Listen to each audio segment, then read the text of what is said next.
पहले भाजपा सरकार ने देश की 80 करोड़ जनता को मुफ्त राशन दिया, अब भाजपा देश में सिंदूर बांटेगी। मैं हैरान हूं कि भाजपा देश की जनता को समझती क्या है। भाजपा देश की जनता को क्या बनाना चाहती है।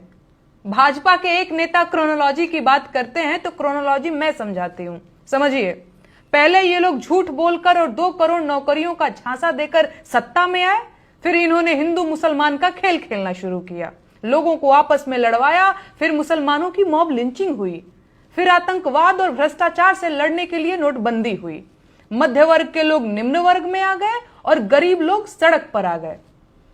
इसमें इंटरेस्टिंग बात यह है कि ब्लैक मनी पर लगाम लगाने की बात कहने वाली सरकार 1000 और 500 के नोट बंद करने के बाद 2000 के नोट लेकर आई, जबकि 2000 के नोट के फॉर्म में काले धन को छुपाना और ज्यादा आसान हो जाता है।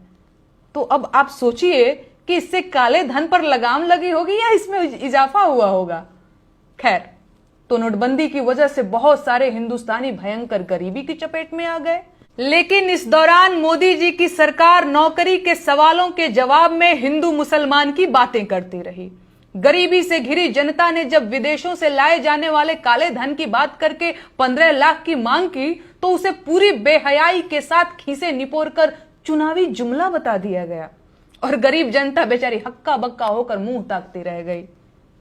फिर आया कोरोना, लॉकडाउन लगा, दवाइयों और ऑक्सीजन की कमी से लाखों लोग मरे और बर्बाद हो गए। अस्पतालों से लेकर शमशान घाट तक लाइनें लगी थीं और देश की आधी आबादी सिर मुड़ाए घूम रही थी, लेकिन मोदी जी थाली पिटवाते हुए आपदा में अवसर का नारा लगा रहे थे। ऐसे में लोगों को याद आया कि सरकार का काम तो स्वास्थ्य व्यवस्था को मजबूत करना है, न कि हिंदू मुसलमान करना। लेकिन यह समझदारी थोड़े ही दिन तक टिकी और लोग फिर से हिंदू मुसलमान की बातों में मगन हो गए। रोजगार की बातें करना अब आउट ऑफ फैशन हो गया है और सरकार से सवाल पूछने पर गालियां दी जाने लगी हैं। आतंकवादी हमलों से देश को बचा पाने में नाकाम रहने वाली सरकार के मुखिया मोदी जी ने शहीदों के नाम पर वोट मांगा और फिर से सत्ता में आ गए। और अब सरकार के चमचे और अंधभक्त रोजगार और महंगाई की बात करने वालों को देश विरोधी कहने लगे थे। तो जाहिर है, भयंकर गरीबी और बेरोजगारी, महंगाई के बावजूद लोगों ने इन सवालों को छोड़ दिया और आज हालत यह है कि देश की 80 करोड़ जनता सरकारी खैरात पर जिंदा है।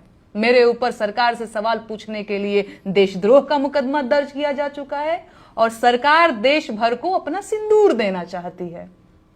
अब मुफ्त सरकारी अनाज खाएंगे तो सरकार का सिंदूर लेना भी पड़ेगा और लगाना भी पड़ेगा। मैं हैरान हूं कि क्या जनता अभी तक सच में ये नहीं जान पाई है कि भाजपा की सरकार आम जनता को समझती क्या है।